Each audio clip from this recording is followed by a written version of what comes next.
Magandang araw po mga kasama sa hanap buhay. Muli binabati ko po kayo ng isang maligayang Pasko at manigong bagong taon. Patapos na ang taong 2023. Marami tayong pinagdaan ng pagsubok, lalo na sa mga nag-aalaga ng baboy. Maraming iba't ibang problema ang ating pinagdaraanan. Ngunit sa tulong ng awa ng Diyos, tayo ay nakaraos at nalagpasan natin ng naaayon sa kanya kagustuhan. At sana sa pagpasok ng taong 2024 tayo lahat ay makabawi, lalo na doon sa mga ibang magbababoy na talagang natigil sila sa pag-aalaga dahil na rin sa kinaharap nilang iba't ibang problema. At yun, sana sa video ito kaya ay mabigyan ko ulit ng inspirasyon. Iikot ko muli kayo sa ating babuyan upang makita ninyo ang sitwasyon dito sa aming mga alagang baboy.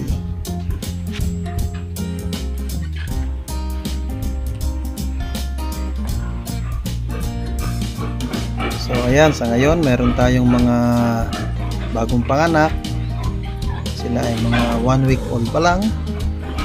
Tapos ito naman ay bagong walay na. Bale sa ating ginawa ay inalis muna natin ang inahin at iniwan natin ang mga biik dito sa paanakan para hindi sila mabigla or may stress. So sa ngayon po pala dito sa amin sa Batangas City, ang live weight price po is around 171 hanggang 173 per kilo. So paki-comment naman po kung saan lugar po kayo at kung magkano po ba ang live weight dyan sa inyo ngayon. Dahil alam ko po ngayon pong 2023 ay talaga naman pong napakarami pong nag-stop sa pag-aalaga dahil na rin sa mababa ang live weight tapos mataas ang presyo ng mga feeds. Kaya sa ganyang sitwasyon po talaga ay walang magagawa ang mga mag-aalaga kundi mag-stop muna at makiramdam sa takbo ng sitwasyon. At para naman po dun sa mga nag-aalaga na patuloy lumalaban ng parehas at na konti lang ang tubo, talagang pinagpapatuloy pa nila ang pag-aalaga, ay saludo po ako sa inyo. Sabi nga ay tiyaga lang, kapit lang at aayon din ang lahat sa atin.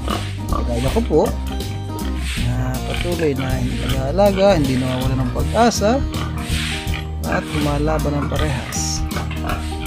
Kaya kita nyo naman marami tayong mga nakaabang ng mga ipitan para sa ating mga inahin, para sa mga darating na panahon ay ready na tayo para sa kanilang pagdating.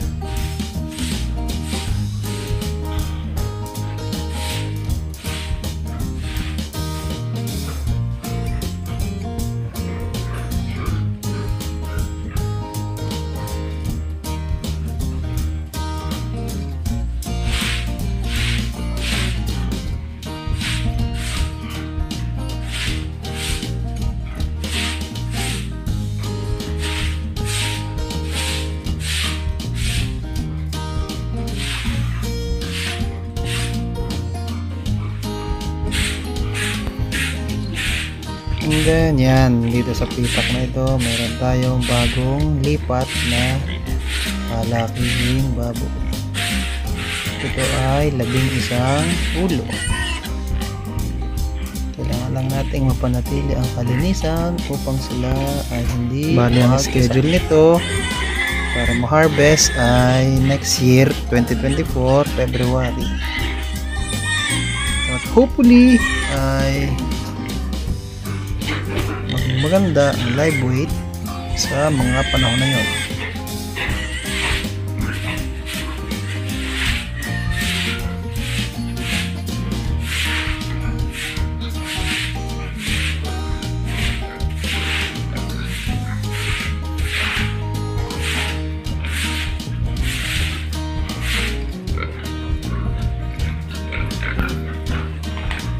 And then dito naman sa pitak na ito ay ready for harvest ito, siguro mga 2 to 3 weeks na lang pwede natin itong mai-harvest.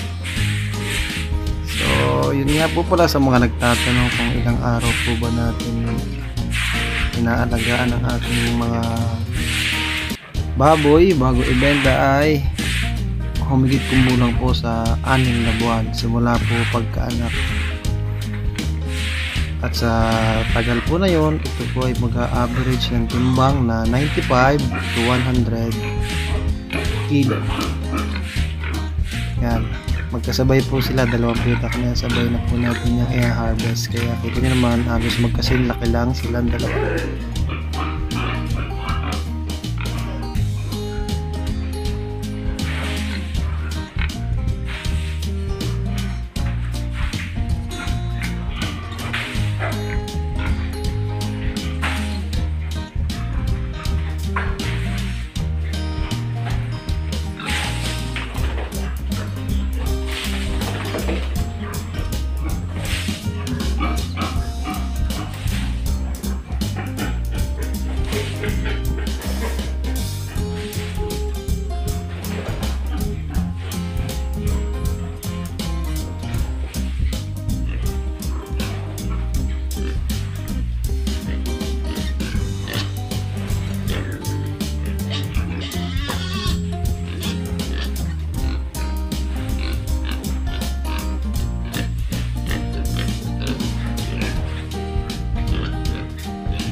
Maraming salamat po sa inyong panonood. Merry Christmas po and Happy New Year sa ating lahat.